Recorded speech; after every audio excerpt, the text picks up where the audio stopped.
மருமகளே ஒரு நிமிஷம் நான் பாக்குறேன். எதுக்காக இவங்க எல்லாம் வராங்க? என்ன வேணும்? என்ன? ஹாய், ராஜா பிறக்க போறான். ராஜா இந்த வீட்டுல சிங்கக்குட்டி பிறக்க போறான். திருநங்கையோட ஆசீர்வாதத்தை வாங்கிக்கங்க. போதும் போதும் போதும், நிறுத்துங்க. காசு எடுத்துட்டு வரேன்.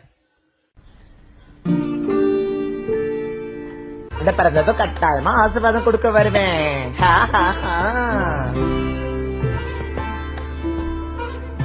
அம்மா பையன் பிறப்பா பையன்.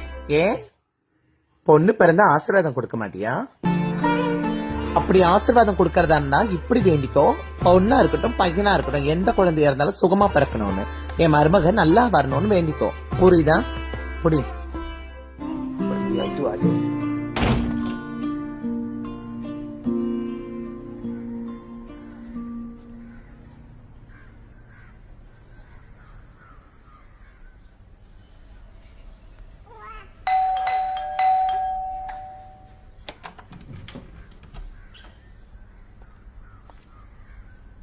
ராஜா பிறக்கல, ராணி பிறந்திருக்கா.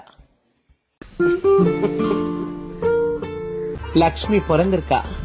அதனாலேயே உனக்கு நிறைய தரேன். லக்ஷ்மி இங்கதான் பிறந்திருக்கா. ஏன்னா அவ உங்க வீட்டுல பிறந்திருக்கா. இன்னைக்கு நான் காசு வாங்க வரல, கொடுக்கறதுக்காக வந்திருக்கேன். இந்த பணத்துல குழந்தைக்கு ஏதாவது வாங்கி கொடுங்க. சொல்லுங்க, அத்தை வாங்கி கொடுத்தான்னு.